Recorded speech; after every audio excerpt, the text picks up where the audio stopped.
Okay. Hello, my name is Robert Baines. I'm the President and CEO of the NATO Association of Canada, a charitable organization dedicated to informing Canadians about the value of security and the importance of NATO. This is something that most Canadians don't consider on a day-to-day basis, which is great, but it also brings with it its own problems. When we do not consider things, we are liable to forget them and to not pay attention to them. And in the case of NATO and the rules-based international order, which help provide for our prosperity and security and peace, we cannot let that happen. We need Canada to be awake to the many dangers and challenges that we have in our world, especially when the results of the First and Second World War, which is the rules-based international order, has developed so many impressive and important tools like NATO, the North Atlantic Treaty Organization, which provide that security. NATO is a very simple entity, and most Canadians keep being marveled by it when they do hear exactly how it works. A simple idea that by everybody putting a little bit in, we can get a lot more out. That's the principle of the non-zero sum collaboration. And that's all it is. NATO is an attack upon one, is an attack upon all. We provide our security to those of our allies, and they provide it to us. Together we are unbreakable, and divided we fall. It's an old idea, but one that has come to true fruition in NATO. And we have seen so much since the invasion of Ukraine by Russia about how important this alliance is to the world. The NATO Association itself talks about these issues through many different publications online, projects on social media, and also, of course, conversations like this one. So please do follow us on social media if you haven't already, and subscribe to us on YouTube so you do not miss any future events like this. And so today, absolutely thrilled, we've got His Excellency Roy Eriksson representing Finland for us to discuss so many issues. A great celebration this year with the country joining the NATO alliance to become the 31st member. And to take us through this conversation, I'm really proud to have Aryan Agrawal and Ria Shah as two of our program editors to bring us through a great chat with His Excellency. Aryan, Ria, I leave it up to you. Excellency, thanks so much for joining us. Thank you so much, Robert. We are honored to be joined today by His Excellency Roy Erickson, the ambassador at the Embassy of Finland in Canada since 2019. Notably, this marks his second representation of Finland in Canada. Ambassador Erickson arrived in Canada from Mexico, where he served as the Ambassador of Finland to Mexico and the concurrent Ambassador of Finland to Central America. His distinguished career in Finland's Ministry of Foreign Affairs began in 1990. He has held significant positions within the ministry, the latest being at the Department for Americas and Asia, where he worked as the Director for Latin America and the Caribbean. Ambassador Erickson has rendered his services in Turkey, Germany, and the Finnish Permanent Mission to the European Union in Brussels. Additionally, he has a master's degree in political science from the University of Helsinki. It is a pleasure to have you today, sir. It's a pleasure to be here. Thank you. I'll start us off, Ambassador. So our first question to you today is, Finland was under the thumb of the Soviet Union during the Cold War.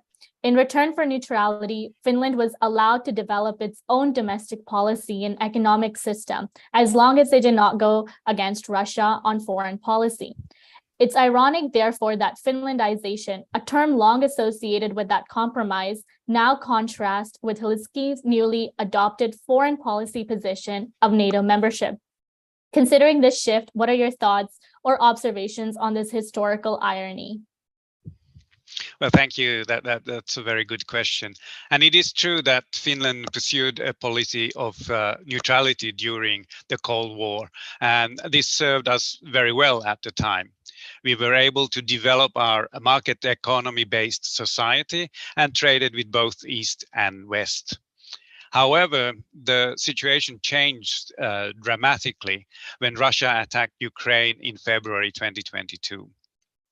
We in Finland realized that our belief that the relationship between Russia and Finland was based on mutual respect between two sovereign states with clearly defined borders was a false one. I think the best way to describe the situation is the statement and a quote from my president, Mr. Sauli Niinistö, who told in an interview, "Mr. Putin, look in the mirror, you caused this," referring, of course, to Finland changing her policy and seeking a membership in the alliance. I agree with you, Ambassador. The historical irony that you mentioned is fascinating and worth exploring, because Finland's experience during the Cold War, that we often referred to as the Finlandization, is a unique example of a small country that is navigating the complexities of international politics to maintain its independence while being in proximity to a dominant neighbor like Russia. And by joining NATO, becoming a part of this alliance, Finland is signaling a significant shift in its foreign policy orientation. It demonstrates a willingness to align more closely with Western democracies and potentially placing itself in a position where it might oppose or counteract Russia's foreign policy initiatives that differ from NATO member states.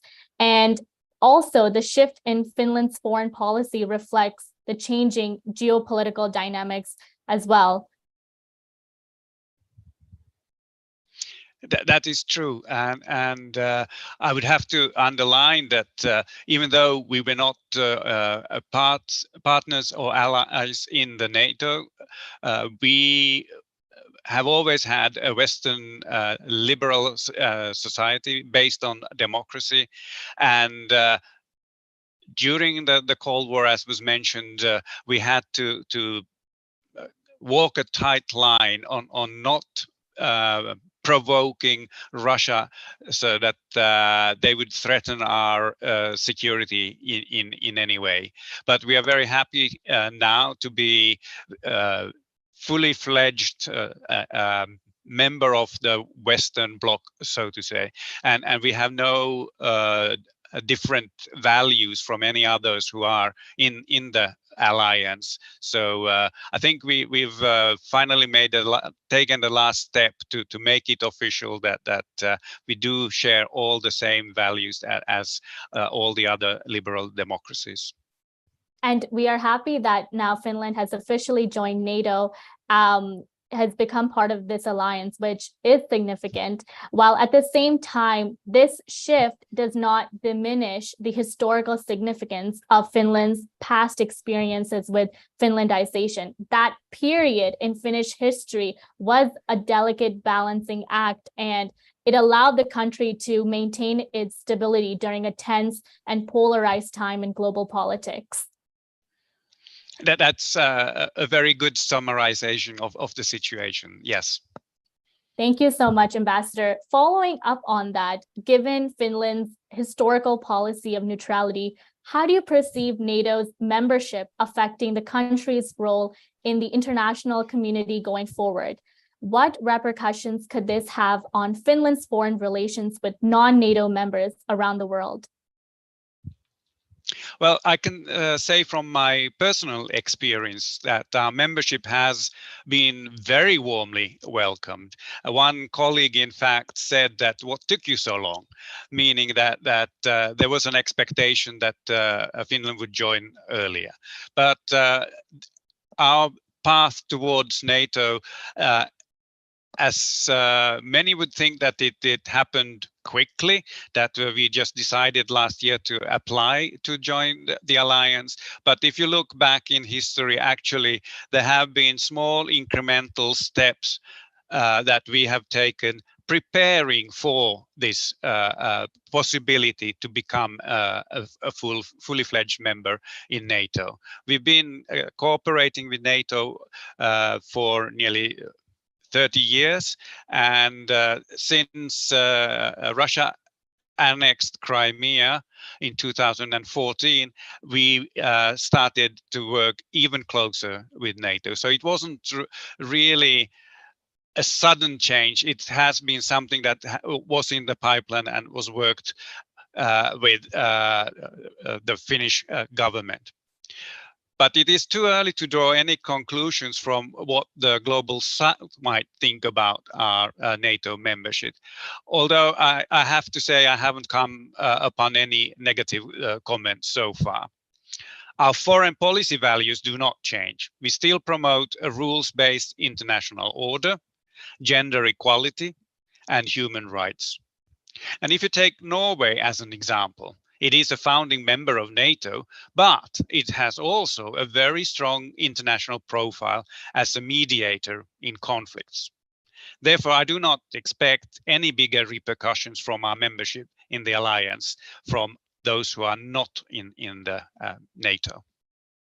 And as you mentioned, it was not a sudden change, but it was in the process. And it proved to be a very good decision for Finland to be part of the alliance. And also I want to mention that it really strengthens security and deterrence, because joining NATO would provide Finland with a robust security guarantee. The alliance's collective defense principle means that an attack on one member is considered an attack on all. And it really enhances Finland's overall security posture and act as a deterrent against potential adversaries. That is correct. And I think that was also what led to the decision to apply for joining. And what was interesting, if you look at it, that the politicians actually played catch up. Because already 2-3 weeks after February last year, the public opinion had turned totally and were strongly in favor of joining NATO. So that prompted the decision that in the parliament, this issue has to be tackled and discussed. And that led to the solution that we applied to join NATO. Definitely, most agree with you. I'll pass it on to Arjen now. Oh, yeah, thank you for that, Ria. I had a question about the Karelia region that sort of borders both on Finland and Russia.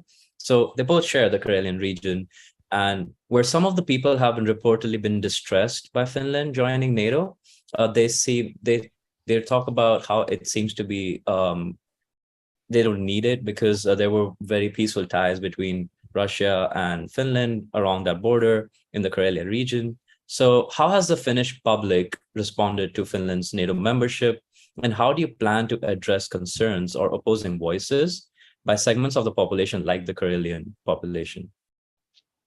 Well, it is true that the border between Finland and Russia has been trouble-free ever since the Second World War and our peace treaty with the then Soviet Union. But this is a good question. But for those who do not know Finnish history, maybe it's good to give a bit of background on the issue.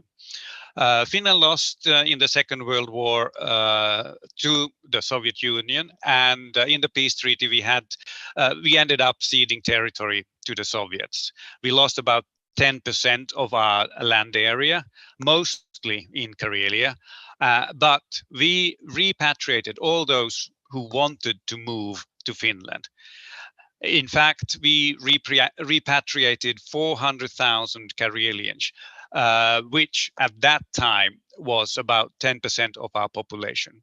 If we compare it to the situation in Canada today, that would mean that the equivalent number would be for Canada to repatriate 4 million people. So it was a huge task for the government then. And actually, the great majority of Karelians wanted to move to Finland. And initially, the Soviet Union repopulated the area with people from elsewhere of the Soviet Union. However, many did not stay in the long run there. And today, people with Karelian roots in Finland feel sad that their homesteads and farms are derelict, even destroyed. So much of the Finnish history has been wiped out on the Russian side of the border. But coming back to the question, the overwhelming majority of Finns support NATO membership. According to one poll done this spring, 82% of the people thinks that joining NATO was the right thing to do. But I have to say that people in the hospitality sector and shopkeepers near the border lament, of course, the nosedive that their businesses have taken, as there are no longer Russian tourists visiting their shops, hotels, or restaurants. Because Finland, like other EU countries, have put a visa ban on Russian tourists. So there are no more tourists from Russia visiting Finland. Yeah, I 100% agree with you. I was looking at the sort of acceptance rate for Finland joining NATO, and there's been an overwhelming sort of positive response. Even when, like a year ago, even before Finland actually applied to actually be a part of NATO, the acceptance rate or the need to actually join NATO was pretty low. So obviously the public is really happy about Finland joining that. But I was just concerned about the Prime Minister's succession just in June, and there has to be some sort of political instability in that sense, because the previous Prime Minister was succeeded without finishing her term. So that must have had some sort of talks and discussions between the two public sides, policy sides. Well, it is true that we have a new government now. We always have coalition governments in Finland, and after the elections, the then government lost its majority. So now we have a new conservative right government, and they worked out a government program which doesn't change anything regarding security policy. We are still very firmly in believing in NATO, and as our new prime minister comes from the Conservative Party, that was actually one of the parties who was most pro for joining NATO even before Russia's war on Ukraine. So I don't foresee any change in that sense. The changes are more on the domestic policy, because these parties who are now in power promise to put the public finances in order. Because during the COVID, we of course had, like here, the economy went down, and we had to finance our economy by taking more loans. So now this government is looking into how to kind of bring back the public economies on a more sustainable track. That's good to hear. It seems like the economy is stabilizing, and we hope that Finland can also give some really good contributions to the NATO alliance. I wanted to move on to something the Russian Foreign Ministry said. Quote, Finland was committing a dangerous historic mistake by joining NATO that would dilute its own influence on the world stage and hurt its ties with Moscow, unquote. So to that end, what diplomatic or military measures has Finland taken to address Russian criticism? And has Finland sought any reassurances of security guarantees from NATO or other countries in response to Russia's intimidation? And if so, what form do these responses take? Well, I think the response from Moscow was expected, and we were not surprised about it. We have been already for more than 30 years a member of the European Union, and as such, we have followed common EU policies, including sanctions and other lines that have been agreed upon in Brussels. We are very happy to be in the European Union and can have influence through it on the world stage on matters that are important to us. But being a member of NATO gives us security, so we can sleep better in the nights. Because now we are under the Article 5, an attack on one is an attack on all. So we do not need any further security guarantees. We're quite happy with the Article 5 guarantees that NATO is giving. And we have also told Moscow that they have the keys of lifting, for example, the sanctions against it. It is simple, just withdraw from Ukraine and make a peace. So let's see how this evolves. We have heard from the news that Russia has again amassed quite a lot of troops and is pushing on in Ukraine. But so far, Ukraine is holding and putting up a very good fight. And of course, regarding our becoming members, I'm very pleased that many of the countries in the alliance have shown their support to Finland. And concretely, for example, this summer we have had naval visits from France, UK, and USA, just to mention a few. And I'm sure that these visits have been noticed in Moscow. And I think even a stronger signal was sent when President Biden visited Finland right after the summit in Vilnius, underlining the strong relations between our two countries. And what we can bring to the alliance as a loyal member, we will continue to upgrade our already very strong defense forces, and as I have mentioned in other fora, Finland is a net security provider, and we aim to be so also in the future. That sounds great. Finland is holding their ground, and I love to hear that. As you said, they're keeping their stance, and even with the Russian Foreign Ministry sort of intimidating the country, Finland is fighting back. Even with when you mentioned earlier what the Prime Minister said, look in the mirror, it was caused by you, and even your sort of policy for just joining NATO and not being hostile, just to tell Russia to leave Ukraine, and we won't have any of these hostile sort of talks, which we 100% agree with and works well in favor of Finland. I would also like to note that it's not due to us being now members in the NATO.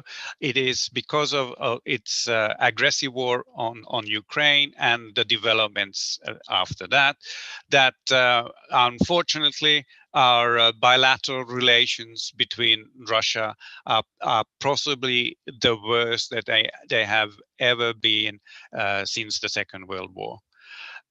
Russia made a decision to close our general consulate in St. Petersburg, which used to be, for example, the biggest visa issue that we have in the world.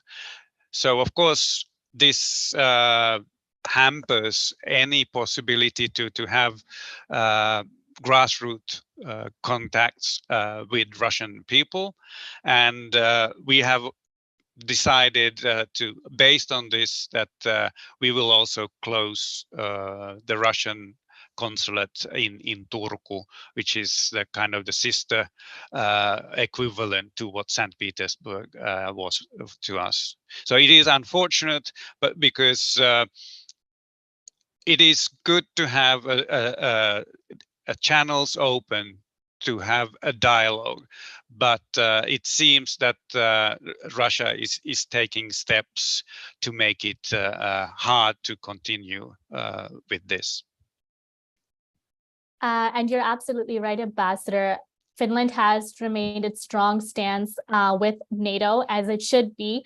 And in Article 5 itself holds a lot of significance. An attack on one member is an attack to all. And that itself says a lot on the security level. And thank you so much for your response. We will now shift to a different region. NATO is showing vigilance in the Baltic Sea, and it needs to continually adapt to new developments in that region. Finland and Sweden would significantly contribute to the collective defense of the area. Both have considerable armaments industries and standing armies. NATO membership is also likely to strengthen the two countries' access to other sources of arms and open opportunities for them to collaborate with other allies through the NATO structure. How is Finland's NATO membership going to influence the regional security dynamic in the Baltic and Northern European region? How might Finland enhance NATO's overall capabilities and defense posture globally? Well, thank you. As I mentioned earlier in this interview, that even before joining NATO, we took steps to bring our capabilities in line with NATO forces. I think interoperability is the key, and our defense forces are fully interoperable with NATO. We have also, for example, agreed to buy F-35 fighter jets, like so many other members, Canada included. So I can underline that Finland was ready from day one to take her responsibilities as a fully fledged ally.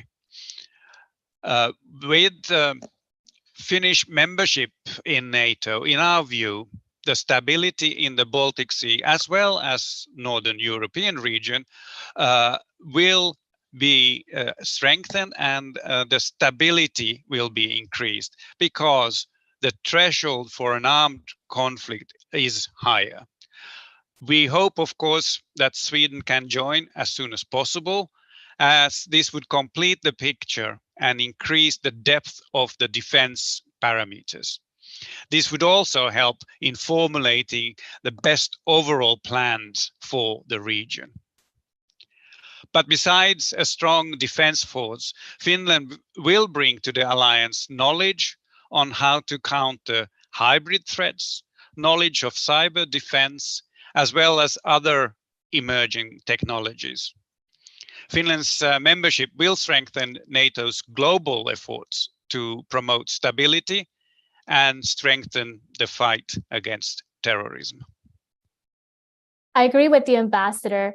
As well as Finland's NATO membership would enhance the security and stability of the Baltic and Northern European region. Given Finland's position along the Baltic Sea coast, its NATO membership could contribute to strengthening the maritime security efforts in that region as well. It would be especially important in countering challenges such as maritime piracy, smuggling, and illegal activities in the Baltic Sea. And it being a part of such a big alliance, it could strengthen, it could give more protection to the maritime as well. That is correct. And one should also not forget looking at the map. And Russia has their biggest naval station in Murmansk, and Finland, being part of the NATO, will enhance the alliance capabilities to surveil what is happening in the northern region of Europe. So in that sense, it will also give a good or better overall picture on the region.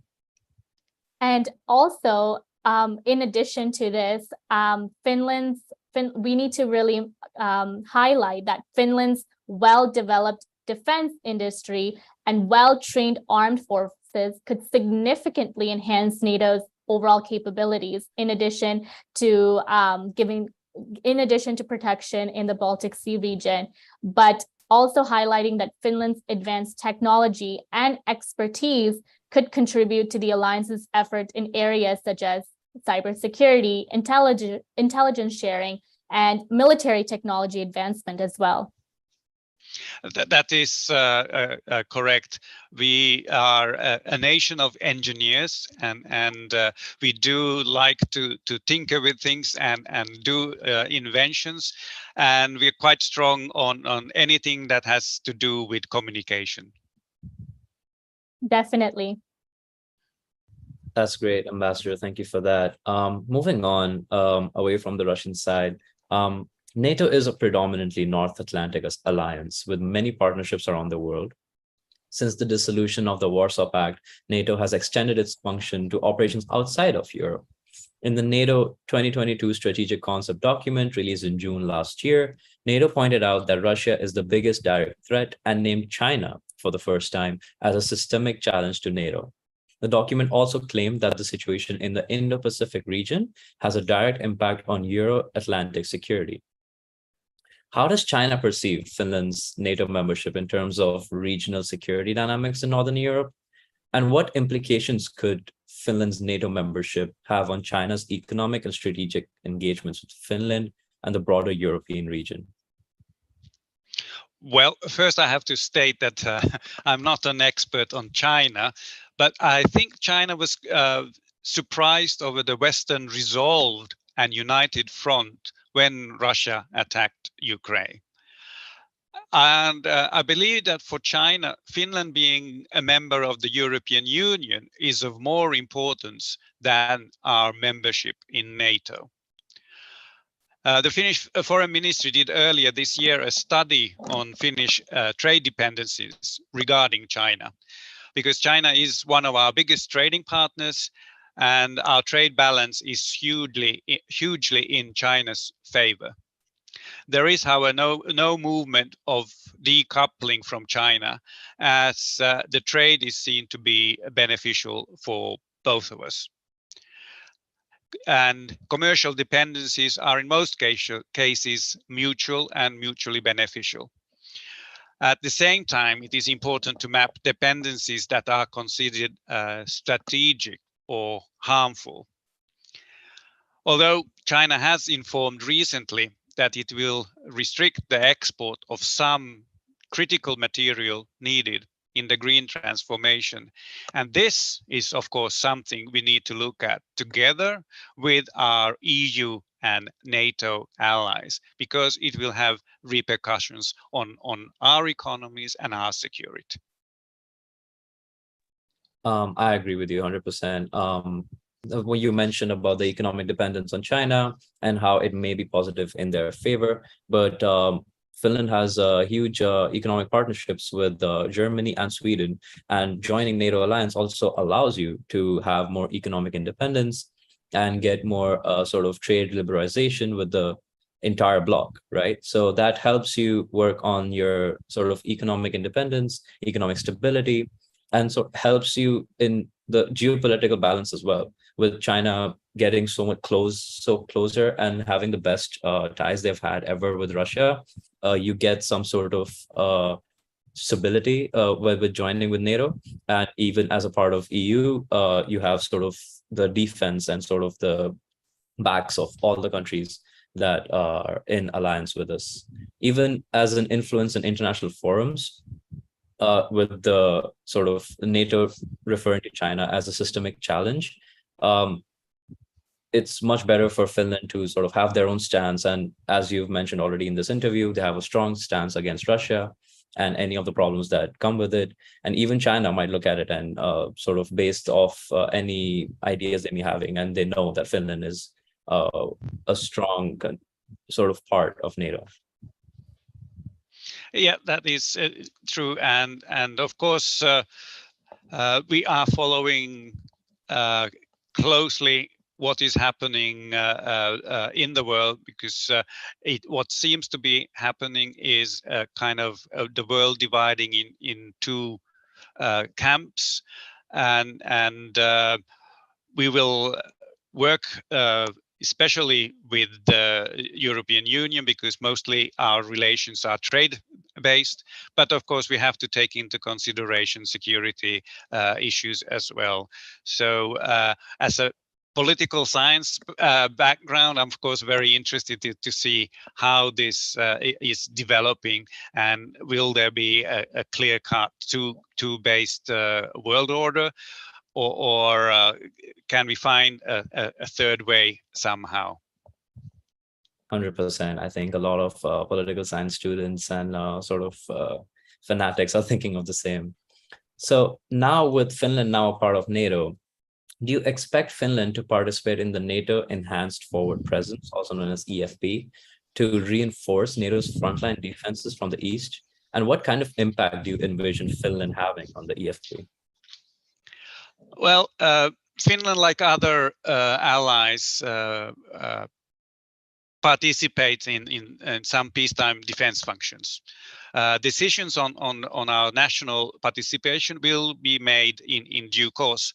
We have to discuss this with our allies as well as internally, because it will need resources. And I have understood that being a member, we have to participate fully in all working groups and whatnot. So it will take time to build up all the human resources so that we will be able to follow everything that is happening within the alliance. But Finland, as a member of NATO, is prepared to both assist its allies and to receive assistance from them. And the Baltic countries are very important allies for us within NATO. And for example, in this context, I'd like to mention that 4 Finnish Hornet fighters participated in NATO's air protection operation during the Vilnius summit. So it is too early to say how we will participate, but we are already doing our part, and especially the air surveillance is something that we can help with the Baltic states, as our air forces are quite large considering our size. That's great to hear, Master. Even from our last week's interview with the Lithuanian and Estonian ambassador, which was the insight into the Vilnius summit, they mentioned something about the EFP as well, with the Lithuanian ambassador talking about how the EFP is a deterrent and it helps test interoperability and work together with the other NATO members. And this helps them be prepared in case of war and for all of our allies. And as a deterrent, it really does work. That was according to the Lithuanian ambassador. And the Estonian ambassador also mentioned the presence of allied partners is a practical example of NATO being a defense alliance. So it sort of solidifies the position as a defensive alliance. So it's nice to see that the opinions about Finland and Lithuania and Estonia are on the same line. And as you said, the air help on the Air Force is a key factor for Finland on the EFP front. Okay, yep. No further comment on that. Thank you, Ambassador. Before I just hop on to the next question, if anyone has questions on YouTube, please write them in the comment section, and we will address them after Ari and I are done our conversation. So my next question to you, Ambassador, is going to be of particular interest to most Canadians. Alongside Denmark, Iceland, Norway, the arrival of Finland and imminently Sweden has invigorated debate about the alliance's northern flank and put pressure on Canada to define its Arctic posture. Canadians need to better factor in hard power and deterrence in the far north. Canada could find areas of commonality with the Nordic bloc and define a clear NATO-aligned Arctic posture. What can Finns teach Canadians about Arctic security, especially from a military standpoint? Okay, well, first, I would like to reiterate that Finland enjoyed immensely participating at the summit in Vilnius for the first time as a full member. We commit ourselves to NATO's 360-degree approach to security, And we are, of course, pleased that all Nordic countries are or will be members of the alliance. But we, that is Finland, we have no intentions to start a bloc within NATO. And if my memory serves right, all Nordic countries have an Arctic strategy, as does Canada. We all share similarities in this regard, as you mentioned. I have, however, no knowledge that Canada would be realigning her Arctic postures vis-a-vis NATO, although this is, of course, an interesting thought. And I'm perhaps not the best person to tell what Canada should do regarding the security in the far north. But I can say that Finland has experience in training her troops in winter conditions that are similar in the Canadian high north. And this might be something that could interest Canada in the future. There has been, for example, joint military exercises during winters in both Finland and Norway with the participation of other NATO countries.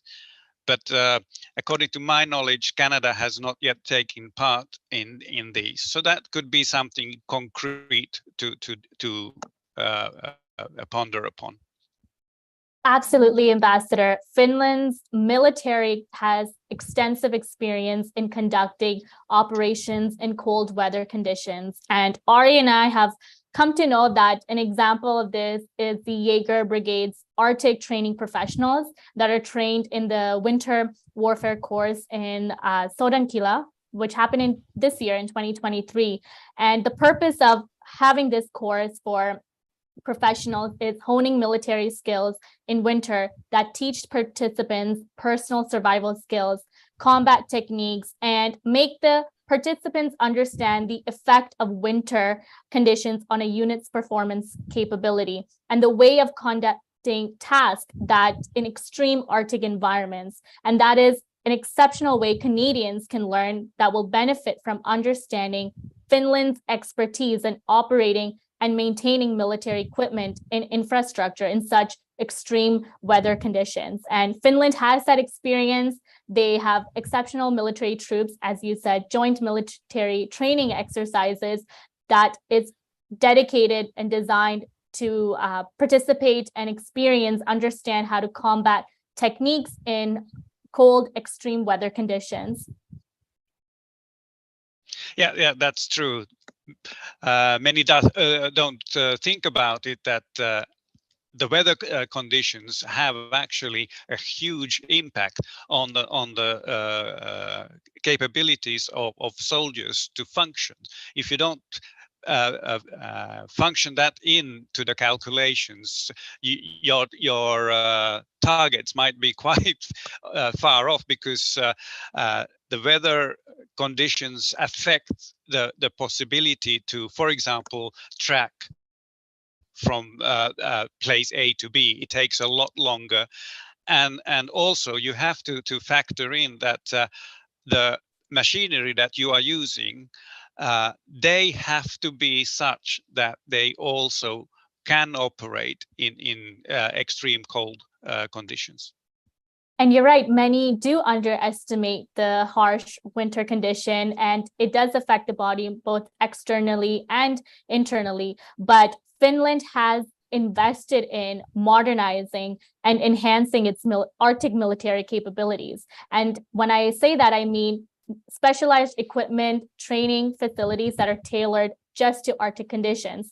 And that includes the relevance of clothing, hydration, nutrition for the maintenance of performance capability in winter conditions, and how you can take these aspects take them and combat in different techniques to tailor into such situations. And so Canada can really understand how Finland is operating within their military troops in bolstering capabilities. I would want to, this also leads on to my next question, that NATO has evolved immensely since its inception, starting off with a predominantly military focus, taking on a more political character as the institutional expression of transatlantic community of states. How can Finland add this to the Atlantic community as the newest member? Well, NATO is foremost a security alliance, and recent events have shown how important that is, that security comes first. But it is true that NATO has taken during the years upon itself other softer questions too. What Finland can bring to the table is, for example, our experience on building resilience in the society and countering hybrid threats. We, of course, want to uphold the unity and consensus in NATO too. Another development that we support is closer relations between NATO and the European Union, but bearing in mind that we should avoid overlapping work. The EU has, for example, done excellent work regarding the support to Ukraine. I think many were surprised how quickly the EU reacted when the war started. And then on the recent development, Finland, of course, welcomes the establishment of Climate Change and Security Center of Excellence here in Montreal. This will support the implementation of NATO's climate change and security strategy. We in Finland are in the process of looking at where our input is most effective in the different centers of excellence. Thank you so much, Ambassador, for your response. And I want to also add on to a very important fact. I already mentioned about Finland is essentially a net addition to NATO's defensive capabilities, but Finland's artillery forces are the largest and best equipped in Western Europe, and it's an important asset to the alliance with some distinguished artillery weapons, rocket launcher systems. The Finnish artillery has that firepower, and having in Europe's largest artillery training area is in northern Finland, in a city called Rovajärvi. And other training areas offer NATO strategic military opportunities for capability training with plenty of artillery pieces that enhance in the modern battlefield. And so as a member of NATO, Finland offers robust defenses for the alliance in the northeast flank. And as you mentioned, notably in its proximity to St. Petersburg in Russia, the Baltic Sea, and the Arctic near Russia's Kola Peninsula. That is correct, and what the war in Ukraine has actually shown, how important role the artillery has. Many were kind of thinking that those are old-fashioned and in modern warfare maybe you don't need artillery so much, but boy have we been proven wrong. And the reason for us having such a large arsenal of the artillery is, of course, our long border with Russia, and artillery just happens to be the best defense system for us in Finland. Yeah, and if I may jump in here, even on the resilience side, Finland's conscription-based reserves with a wartime strength. Finland has a robust civilian defense infrastructure built upon a national comprehensive security strategy, the civilian total defense, which is called, that could be activated in the event of crisis and war. It encompasses, among other factors, obviously, society-wide food and fuel resources for at least 6 months in strategic stockpiles and bomb shelters for the urban population. Finland's civilian total defense apparatus was created as a direct consequence of repelling the Soviet Union's full-scale invasion in the 1940s. These strategic stockpiles were actually tapped into during the COVID-19 pandemic as well, demonstrating the usefulness. And this resilience is a combination of capabilities and a state of mind. And this can help other NATO members just learn from Finland and the preparedness as well. Yes, it's correct that we have had, we call it like a security of supply that is very important, as Finland basically is an island. Everything, let's say 92% of our trade is shipped out, so we need to keep the shipping lanes open. But we have also made preparations should there be a disruption in shipping, that we need to have reserves, as you mentioned, 6 months of food and fuel. And this is an kind of old policy line. It was already taken in the 50s and developed until our days. And what is quite unique in our society, in order to create this feeling of the need to cooperate and know what to do in times of crisis, there is a dialogue between the defense forces, military planning, private enterprises, and well, civil servants. And every year there's 4 courses that are organized, and you are invited to take part in this. And this is in order to enhance the understanding what security of supply means, but also for everybody kind of acknowledging what their role might be if a crisis happens, so that we don't have to start from zero. Everybody has already in the back of their mind knowledge, okay, now this is kicking in, we need to do so and so and so. So it's kind of forward planning, and that helps with resilience as well. Absolutely, Ambassador.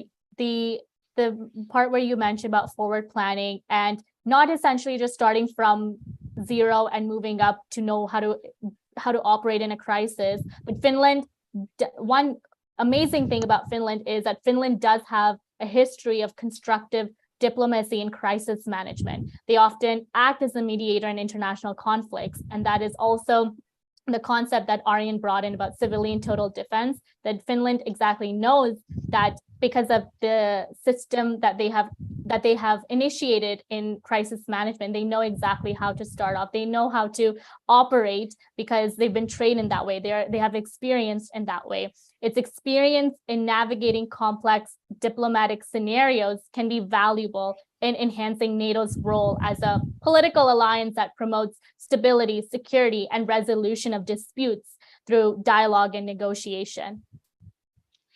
I think that is something where we can bring knowledge to the table. Yes, you're quite right there. Agreed. And I want to go on to a different path and kind of also mention on the same question that Finland is a technologically advanced nation. Finland hosts various industrial grade IT capabilities, and that includes 5G, telecommunication, and cybersecurity.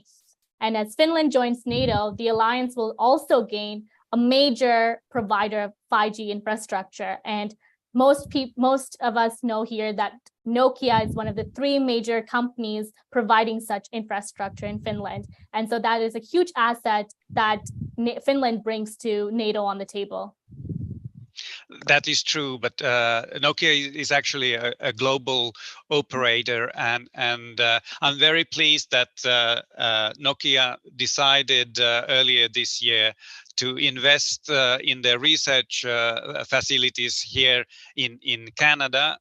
They have 5 research facilities globally, and Canada, it's the laboratory in Kanata was chosen to be one of their flagship research hubs. So I think that also shows not only that there's excellent relations between Finland and Canada, but also that Canada has something to offer for a global conglomerate like Nokia.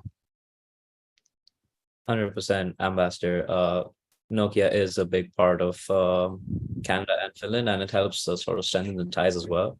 I would like to add on in terms of security. The Finnish model entails a close collaboration between the private and the public sectors, with various public and private partnerships that tap into each other's relative strengths. such as speed of doing business and long-term planning and financing. Moreover, by international standards, Finnish society is resilient to digital attacks. The proliferation of capabilities and intelligence in telecommunication technologies offer attractive opportunities for NATO inter-member procurement as well. Yes, that is absolutely true. I alluded to that earlier when I said that we have special strengths in communications technology and anything that has to do with IT. But I would come back to resilience.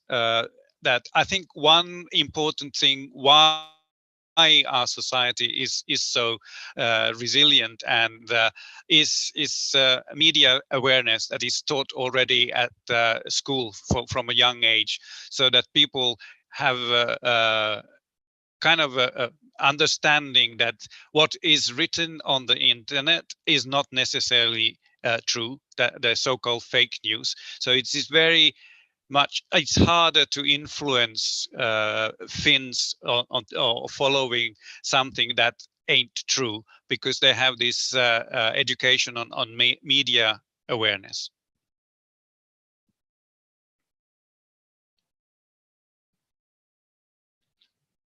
You're on mute. Always forget to keep it unmuted. Thank you so much, Ambassador, for all your response. Ari and I extremely enjoyed having this insightful discussion with you. We wanted to pass it to the audience, and we do have a question. Justin M.J. Dell asking, Finland has succeeded in reaching a military budget equivalent to the NATO standard of 2% of its GDP, but Canada still falls far short of that mark by a lot. What is Finland's secret? Well, I think Finland's secret is that we have had a big power next door, and we have been prepared. As we were not allied, we had to take matters in our own hand and have strong defense forces and defense capabilities. I know that in Vilnius there was the discussion on the 2% level, and some allies have difficulties in reaching it, but I'm optimistic that everybody will actually try to increase the investments in the defense, because we noticed from the events last year that these investments are really needed. And it is true that at the moment our the Finnish percentages, I think it's 2.39, but it is because we have had the tradition of keeping our defense forces up to date, and we have 10-year plans in the defense forces that are overlapping 5 years. We just ended the purchase of fighter jets, and now we are in the process of increasing our navy. And after that is the army, and then it's again air forces, navy, army. So it's 10 years. We plan ahead in 10-year increments. Thank you so much, Ambassador, for joining us in an insightful discussion today. I will wrap it up, and I just want to simply say that NATO is beyond a military alliance. We understand how security works, and committing to allies can better prioritize our community safety and well-being. And we believe that unity is our superpower. So thank you so much, Ambassador, for joining us today. I'm going to pass it down to our honorary chair, Marita Catherine Langley-Hope, for closing remarks. I'm not sure, Mr. Ambassador, if I could still get past with Huva Huamenta, because I think we're just past noon. So thank you so much, Arian and Ria, for taking us through this wonderful discussion. You did an excellent job. It is now my pleasant duty to thank His Excellency Ambassador Eriksson for such an engaging conversation on Finland's new role as a strong and welcome member of NATO. On reflection, it is hardly surprising how quickly your country joined the alliance And now it seems the most natural thing in the world. We look forward to continuing your friendship with the NATO Association, and I hope all of our listeners will continue to engage with the NATO Association on social media and subscribe to us on YouTube so you don't miss our next discussions. Thank you all and have a wonderful day. And may I say again to you, Ambassador, thank you very much. Kiitos paljon. Thank you so much, Ria, Ariane, and Catherine. It was my pleasure.